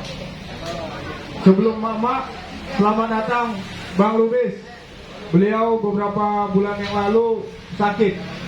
Alhamdulillah hari ini beliau sudah bisa hadir di Guntur 49. Hidup Bang Lubis. Perjuangan pergerakan kemerdekaan Indonesia telah sampailah pada saat yang berbahagia, mengantarkan rakyat Indonesia ke depan pintu gerbang kemerdekaan yang merdeka, bersatu, berdaulat, adil dan makmur. atas rahmat Allah yang Maha Kuasa, serta dengan didorongkan oleh keinginan luhur untuk berkehidupan kebangsaan Indonesia yang bebas, maka dengan ini bangsa Indonesia menyatakan kemerdekaannya. Kemudian daripada itu, untuk membentuk pemerintah negara Republik Indonesia yang melindungi segenap rakyat Indonesia dan tumpah darah bangsa Indonesia, memajukan kesejahteraan umum, mencerdaskan kehidupan bangsa, serta ikut memelihara perdamaian dunia yang berdasarkan kemerdekaan, perdamaian abadi, dan keadilan sosial. Maka dibentuklah negara Republik Indonesia itu dalam suatu susunan Undang-Undang Dasar Negara Republik Indonesia yang berkedaulatan rakyat, yang berdasar atas ketuhanan yang Maha Esa, kemanusiaan yang adil dan beradab, persatuan Indonesia, dan kerakyatan yang dipimpin oleh hikmah kebijaksanaan dalam permusyawaratan dan perwakilan, serta dengan mewujudkan keadilan sosial bagi seluruh rakyat Indonesia. Merdeka. Terima kasih. Rakyat Indonesia dengan warga negara Indonesia beda. Ya. Jadi konstitusi itu hanya menjamin pada rakyat Indonesia, bukan warga negara Indonesia. Warga negara Indonesia itu ada setelah negara ada. Yang mendirikan negara ini adalah bangsa Indonesia. Pancasila itu hanya milik bangsa Indonesia. Tidak bisa kita paksa warga negara menjadi bangsa Indonesia dan melaksanakan Pancasila itu, karena bertentangan dengan karakter bangsanya. Saya berharap memang kesadaran ini harus ada pada generasi muda, supaya mereka mengerti jati dirinya ke depan dan mengerti mengelola negeri ini ke depan. Terima kasih. Terima kasih Bang Lubis. Walaupun sakit, beliau tetap semangat untuk maju ke depan. Selanjutnya kelompok mak-mak. Silakan mak-mak mewakili satu orang. Yang jilbab hitam mungkin. Mak-mak yang jilbab hitam. Udah sering. Gak mau. Ya udah. Mbak, nggak mau. Ya udah, Mak Floren. Silakan Mak Floren. Jadi jilbab kuning jadinya.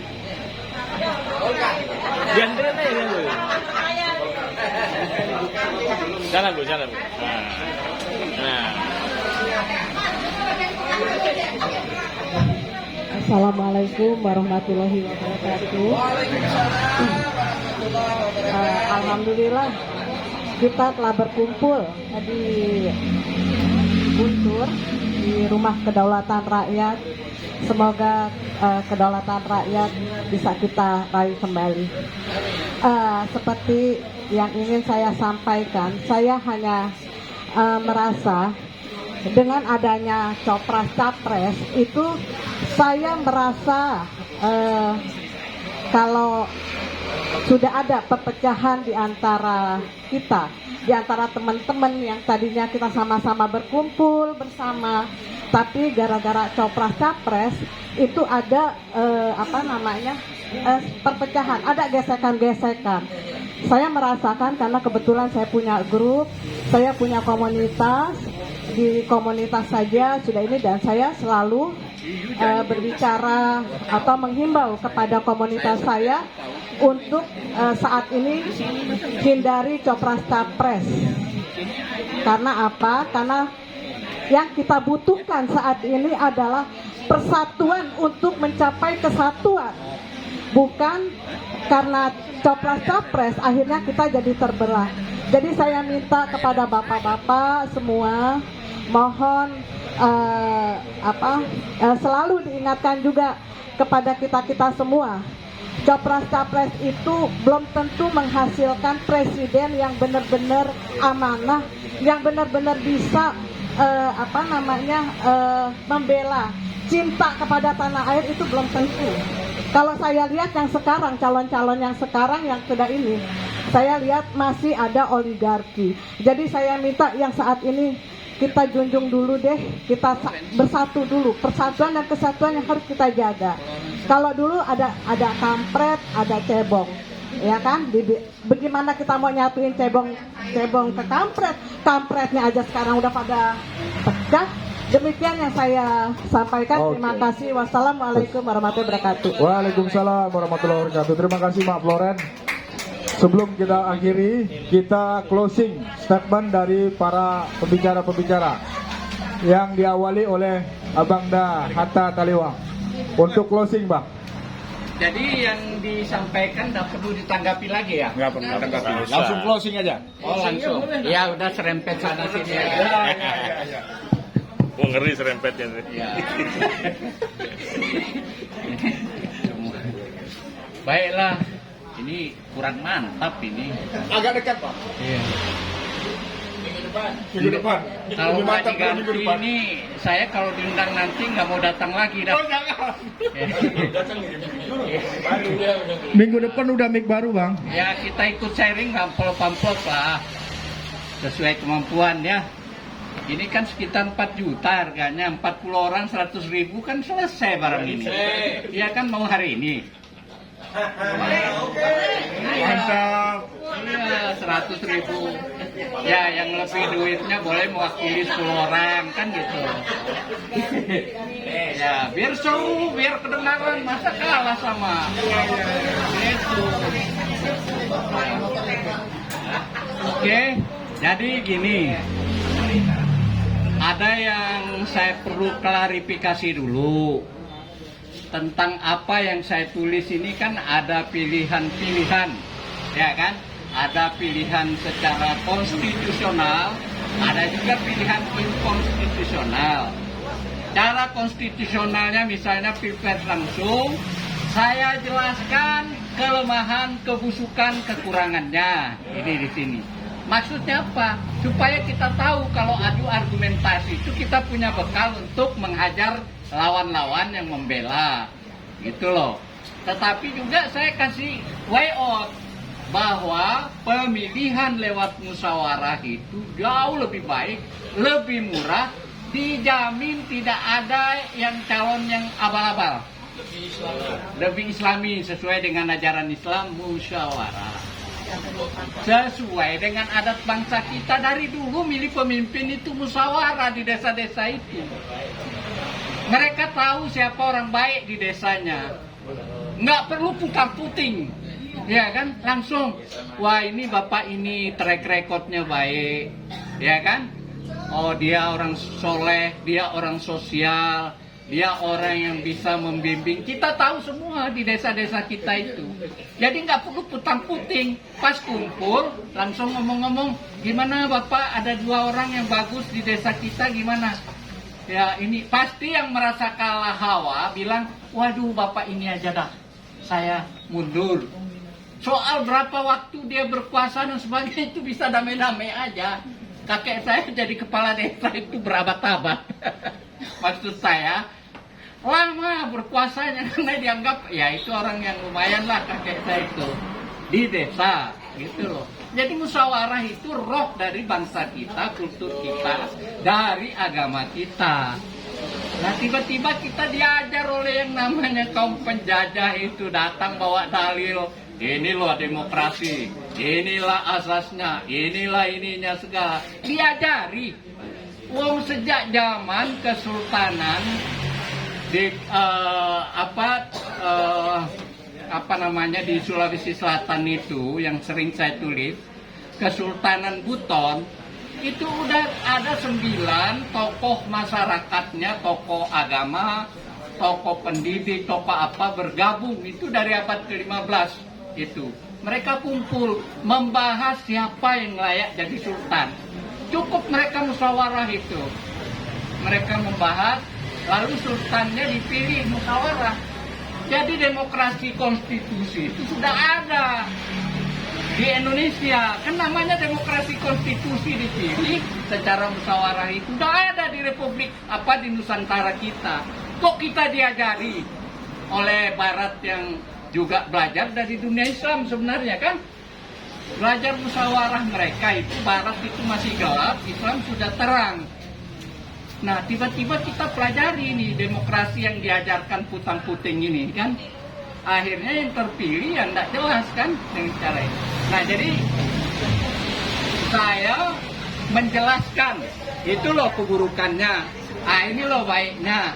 Ya tuan-tuan memutuskan mana yang Anda mau jalankan? Apa mau terus dengan putang-puting atau mau lewat musyawarah? Ini dalam konteks ini karena suasananya kan menjelang pilpres. Jadi saya perlu jelaskan itu. Bukan saya mengajak untuk menggunakan. Saya tahu bahwa sistem pilpres langsung ini, walaupun kita beri saran 16 poin saran saya itu nggak akan dikerjain. Karena dia tahu itu jebakan. Nggak akan dikerjain. Tetapi perlu untuk diketahui. Ini loh jurang, ini loh lubang, ini loh got dan sebagainya yang Anda akan temui bila Anda melalui jalan ini. Kita beritahu, ini namanya pencerahan ke rakyat, gitu loh. Kalau hanya bilang saya nggak setuju pilpres langsung, tapi tidak ada argumen, gimana? Ya kan? Nah, yang kedua, sebenarnya saya ingin jelaskan kenapa kita susah melakukan revolusi.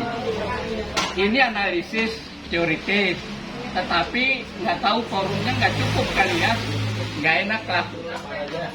Nanti kalau kita ada pertemuan berikutnya, judulnya tantangan dalam melakukan gerakan perubahan. Ada 11 poin tantangan. Mengapa kita seperti sekarang? Mengapa tidak seperti dulu? Kok Gus Dur gampang diturunkan? Kok Habibie bisa diturunkan? Kok Pak Harto? Kok sekarang susah? Nah itu yang saya mau jelaskan. Ada 11 poin. Ada 11 poin. Bukan hanya duit, bukan hanya itu, tapi soal kultur berubahnya sejak era informasi ini. Misalnya era informasi ini begini, salah satu ya, semua orang ini merasa jadi tokoh sekarang, ya kan? Jadi dulu kita patuh sama guru kita, sama orang cerdas kita, lalu kita menjadikan dia pemimpin. Sekarang tunduk ini anak-anak sekarang ini karena dia bisa baca sendiri ilmu-ilmu itu. Jadi otonomi di rakyat ini sudah ini masing-masing otaknya sudah. Jadi kalau kita ajak revolusi dia bertanya dulu, maksudnya apa nih? Kita kasih tahu Pancasila, apa ini Pancasila? Bertanya dulu panjang. Beda dengan pernyataan ulama-ulama zaman dulu, tokoh-tokoh politik zaman dulu, sekali ngomong langsung ikut. Ya, samina wa ta'na. Kalau ini ditanya dulu. Lebih parah lagi kalau nanya, ada enggak? Ada enggak? Nah, itu salah satu ya. Padahal ada 11 poin. Belum lagi yang disebut tokoh zaman sekarang itu oleh era informasi ini tertelanjangi semua. Saling sandra. Giliran sini ngomong, kayak gua nggak tahu aja siapa lo. Nah ini yang susah zaman sekarang ini. Kalau zaman dulu kan nakal-nakal pemimpin kita kan kurang ketahuannya kan. Kayak Bung Karno nakalnya kurang apa. Ya kan? Tapi kan orang tutup mata karena nggak explore setiap hari. Sekarang ini siapa yang berani klaim dirinya paling lurus, paling benar? Susah. Itu orang bisa buka itu track record di online. Kayak siapa tuh kemarin Effendi Simbolon kritik si kritik aja lah. Ditelanjangi juga dia. Lu dulu terlibat ini terlibat itu. Nah itu beratnya zaman sekarang itu. Jadi tidak mudah mengorganisir orang di zaman sekarang. Tapi untuk dalamnya nanti siapa yang mau saya kirimilah judul tulisannya. Silakan catat nomor saya kalau berkenan. Saya kirimi tulisan tentang mengapa kita susah berkoordinasi, mengapa kita susah melakukan gerakan perubahan. Apa perlu saya beritahu nomor saya? Ada yang sudah tahu, yang senyum ke saya berarti sudah tahu. Saya kira gitu ya. Jadi begini, kita di tengah segala macam kerunyaman, di tengah semacam kelemahan-kelemahan ini, tetap aja kita berusaha konsolidasi. Nah, supaya kerjaan kita berat, kan ada orang yang sudah berani. Nah, kita rame-rame kumpul bersama yang berani-berani aja. Nah, kalau dulu Pak Sri Bintang, kan sekarang ada namanya Lanyala. Ya udah, kita ikut perahu itu aja dulu. Apa dia jadi presiden, kayak jadi apa, kemudian itu soal nanti. Juga ada Hatta Taliban. Ah, itu nanti. Saya kan jadi dukun. Emang masih muda ini, ya Allah. Jadi gitu, menurut saya ada pusat-pusat, sentrum-sentrum tokoh yang bisa kita kawal rame-rame. Nggak usah kita korek-korek lagi, lu siapa dulu, ini dulu, susah kalau gitu. Kita terima aja orang yang berani-berani itu, disitulah sentrum kita berhimpun. Nah, dari situ, jangan, misalnya ada juga potensi sentrum lain. Misalnya Anies tidak jadi capres gara-gara dibatasi, dikerjain lah gitu, nggak jadi capres. Ya dia bisa jadi pusat juga, gitu. Jadi nggak rumit kita ngumpul kayak bikin surat kumpul orang itu susah. Kalau kita yang ngundang kan nanya, emang siapa Hatta Taliban undang-undang sok-sok dia kan, repot menjelaskan. Tapi yang sudah ada ini saja yang kita olah-olah istilahnya sekarang itu, ya kan? Ya enggak? Kita olah, yang sudah ada potensi, yang sudah kelihatan. Nah, kalau kita mulai lagi, nah syukur kalau Habib Rizik nih, Pak Ahmad ini keluar, ada lagi sumbu-sumbu. Jadi sudah ada sumbu-sumbunya. Tinggal kita konsolidasikan, kita nggak usah sosok mau jadi tokoh di depan, kita ukur-ukur diri aja dulu, ya kan? Gitu. Ini solusi yang saya tawarkan Pak SBP. Nanti Pak SBP kita kan sudah tua, ngalah-ngalah aja lah. Kita gabung aja ke barisan yang muda-muda yang sedang di depan ini. Ya. Kalau dijemur udah lagi Bang. Jadi, insya Allah. Ya, jadi kita semua lah ya ngatur barisan, dari yang punya barisan 10 orang gabung ke yang sudah punya 1000, gitu dong. Nggak usah kita gede-gedein ego kita lebih pintar, kita lebih hebat, jangan gitu. Yang jelas sudah ada manusia-manusia berhimpun di situ, kita perkuat aja. Ya nggak? Gimana Bang Eben?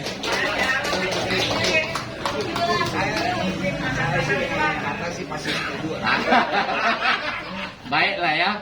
Saya kan nggak sadar juga tiba-tiba kok ada di tengah arus kayak begini kan, gara-gara didorong teman-teman juga nih. Sebenarnya saya udah mau tobat-tobat aja ini.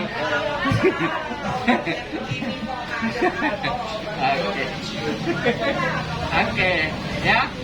Saya kira gitu tawaran solusi dari saya. Mudah-mudahan kita sebubar dari sini ya atur-atur barisan lah. Dengan barisan yang sudah ada. Kita doakan Habib Rizik cepat keluar biar atur barisannya. Ya kan? Ya kalau sudah keluar itu Masya Allah. Takbir. Takbir. Ya kan? Ya kan? Itu kira-kira. Ini sebenarnya sudah kita bicara taktik ini, kejauhan sebenarnya. Tapi ya udahlah, udah direkam oleh Intel, biarin aja lah. Siapa tahu jadi nggak enak tidurnya kan? Ya gitu. Terima kasih. Wassalamualaikum warahmatullahi wabarakatuh. Waalaikumsalam warahmatullahi wabarakatuh. Terima kasih Bang Hatta statementnya. Tadi saran dari Bang Hatta kita udah jalankan Bang Hatta. Yaitu sumbangan untuk membeli sound. Udah kita jalankan. Tinggal Bang Hatta yang belum kita terima. Oke, selanjutnya silakan Bang Amir Hamzah untuk closing statement. Nggak boleh lebih, sesuai komitmen kan. Nanti tidak ada partisipasi yang lain. Cukup dulu. Nanti saya lihat kurang berapa. Assalamualaikum warahmatullahi wabarakatuh. Bayangkan nih, kita udah keluar ilmu, keluar apa, masih bayar lagi. Ya. Suaranya double kan, suaranya double. Kirain mau pendapat kita tadi.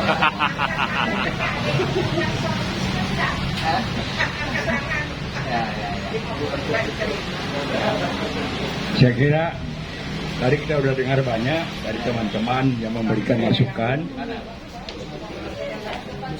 Jadi menurut saya pertanyaannya adalah what next? Sesudah ini apa?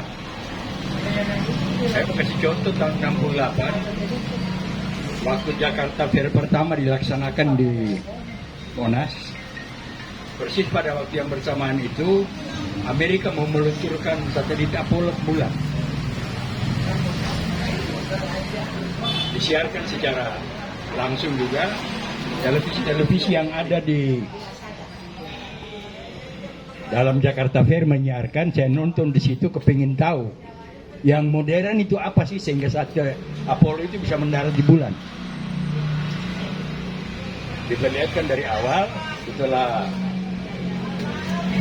satelitnya dipersiapkan, di dalam ruang kendali itu ternyata orang mulai berhitung 10, 9, 8, 7, 6, 5, 4, 3, 2, 1, 0. Gak jalan itu, belum jalan itu Apollo. Kemudian terlihat apa? Ibu jari menekan. Baru Apollo itu mulai keluar asap, Apollo jalan. Berarti dari segala teknologi yang dibikin itu, kalau ibu jari ini tidak menekan touch-nya, Apollo tidak jalan. Berarti yang modern itu adalah ibu jari, bukan alasannya. Sama dengan HP kita, tergantung ibu jari menekan. Kita mau menekan di HP kita pro apa kontra. Nah, jadi saya kira dari apa yang dengar tadi, saya sarankan saja barangkali dalam 2-3 hari paling lama ini Bang Bintang mengundang beberapa orang untuk ketemu di kamar tertutup, mempersiapkan segala sesuatunya. Lalu kita mulai melakukan gerakan. Yang pertama, kita institusikan dulu forum ini. Institusikan itu bukan berarti kita daftar kemana-mana kan. Undang-undang dasar kan menjamin untuk berserikat, berkumpul dan berserikat itu dijamin oleh undang-undang dasar. Nah, tapi memang ada langkah-langkah bahwa kita perlu sosialisasi. Sistem harus kita lawan juga dengan kontra sistem. Nah, kalau saya belajar perbandingan sejarah, apa yang sekarang kita sering dituduh dengan politik identitas, sebenarnya yang pertama-tama melaksanakan politik identitas itu adalah kaum Yahudi dan kaum Kristen di Amerika. Karena apa? Kalau kita pelajari undang-undang konstitusi Amerika, jadi anggota parlemen, jadi senat, jadi presiden, dari mentik, dari segala macam harus disumpah secara Kristen. Dan itu dalam konstitusinya diatur. Melihat itu kaum Yahudi yang punya modal, yang punya duit, merasa keberatan. Ketika di antara mereka ada yang terpilih menjadi anggota Kongres, mereka tidak mau diambil sumpahnya secara Kristen. Mereka mau disumpah secara Yahudi. Akhirnya mereka berjuang untuk merubah konstitusi itu. Nah, ada perkembangan baru kemarin teman-teman di Al-Azhar membentuk lembaga anti-Islamfobia. Gerakan anti-Islamfobia. Ini kan satu kemajuan yang perlu kita sikapi juga. Paling tidak, gerakan ini akan didukung oleh Amerika Serikat. Yang memang bukan saja sudah menetapkan peraturan perundang-undangan tentang anti-Islamofobia, tapi juga di berbagai kedutaan besarnya dia sudah membentukkan satuan-satuan tugas untuk membantu dalam rangka melakukan sosialisasi anti-Islamofobia ini. Nah, oleh karena itu ke depan barangkali saya sarankan tahap pertama Mas Bintang kumpul dulu dengan Pak Hatta, dengan Pak Burhan barangkali, dengan Dr. Zul, berapa orang. Saya ambil contoh begini. Awal kemampuan Nabi melakukan risalahnya itu kan hanya dengan 4 sahabat. Barangkali sistem organisasi yang dibangun oleh Rasulullah ini bisa kita contoh.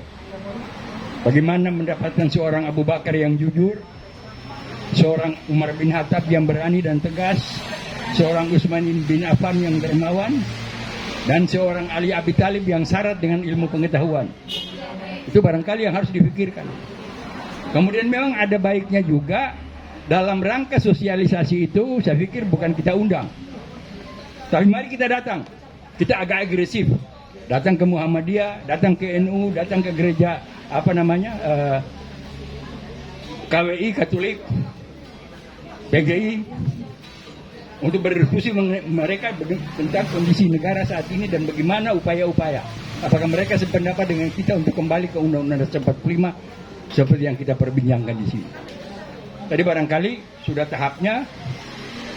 Hari ini kita sudah mendapatkan banyak masukan, lalu kita agendakan kegiatan-kegiatan yang lebih sistematis. Sehingga apa yang menjadi pembicaraan kita pada hari ini, langkah-langkah apa yang harus kita lakukan, termasuk kelompok-kelompok atau tokoh mana yang harus kita manfaatkan posisi dan kedudukannya. Seperti yang sekarang tadi Bung Hatta bilang, ada Pak Lanyala, ya kita manfaatkan itu. Saya kira barangkali itu demikian. Sekian, terima kasih. Wassalamualaikum warahmatullahi wabarakatuh. Waalaikumsalam warahmatullahi wabarakatuh. Selanjutnya Pak Bintang, silakan Bang Bintang.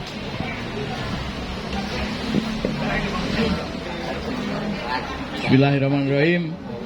Sebelum Bang Amir tadi menyampaikan pikirannya, ketika Bung Hatta Taliwang menyampaikan pendapatnya, saya sudah berjanji di dalam hati 2 minggu ke depan itu topiknya adalah tantangan dalam melakukan perubahan, di mana Bang Hatta Taliwang selain menjadi pembicara juga keynote speaker. Judulnya adalah itu, tantangan dalam melaksanakan perubahan, rencana perubahan. Baru kemudian setelah kita tahu tantangan-tantangannya, maka usulan Bang Amir untuk menyusun barisan sahabat-sahabat seperti halnya sahabat-sahabat Rasul, ya, itu dilaksanakan di kamar. Amin, Pak. Betul ya? Ya, tapi bukan ngamar. Ya. Jadi saya kira itu, insya Allah saya akan laksanakan amanat pertemuan hari ini. Terima kasih. Assalamualaikum warahmatullahi wabarakatuh. Sebelum berakhir, teman kita Yayan 2M akan menyampaikan lagu Revolusi. Sakit. Tapi udah mendingan dah. Udah darah udah turun. Dia mendatangkan provokator dapat sound system. Lah itu. Iya kan. Terus. Oke. Assalamualaikum warahmatullahi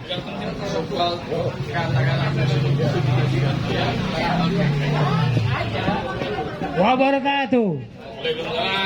Saya ingat ini kata-kata dari Bang Hatta Taliwang bahwa Jerman tuh sebelum revolusi anak-anak kecilnya suka menyanyikan lagu dengan modal kaleng-kaleng yang diketok-ketok, terus diulang-ulang. Saya ingat, makanya sekarang saya lagu revolusi, saya ulang-ulang terus. Inilah lagu revolusi dari saya.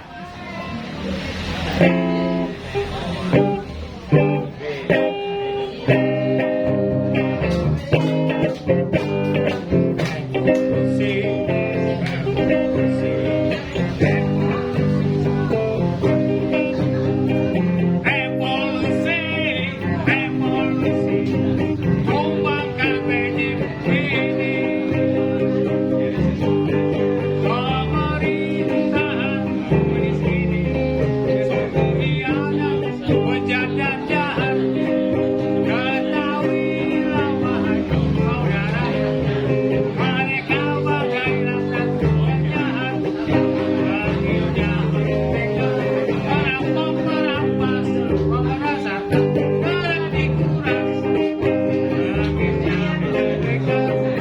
Presidennya,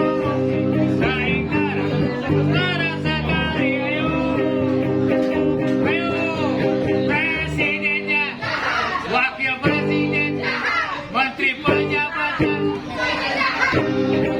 penegak hukum, partai-partainya, wakil rakyatnya juga.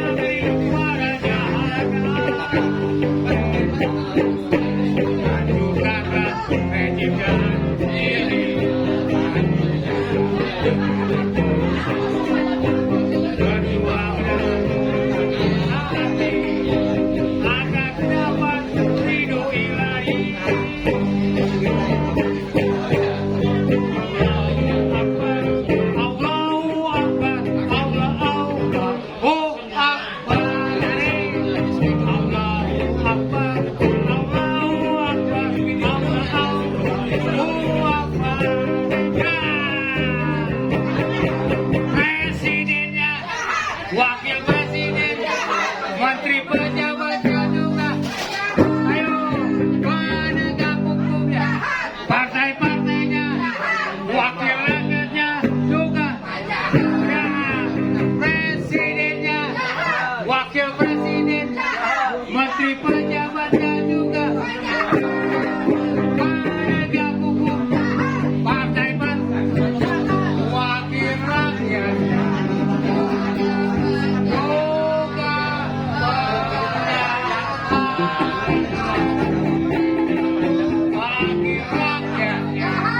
Ayo, juga revolusi, revolusi, revolusi.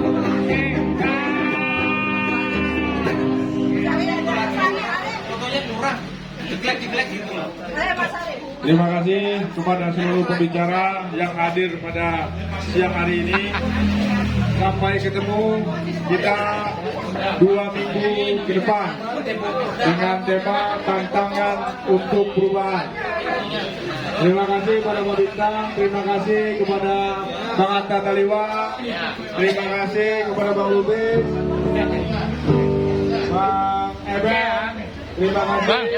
Bang, Makasih banyak. saatnya umat Islam bangkit. Emangnya kenapa umat Islam? Nggak tahu saya. Banyak ulama. Tentang perang apa gimana? 2 minggu lagi kita melakukan diskusi. Oke ya. Yang insya Allah setelah diskusi ini ke depan kita nanti para tokoh-tokoh akan melakukan pertemuan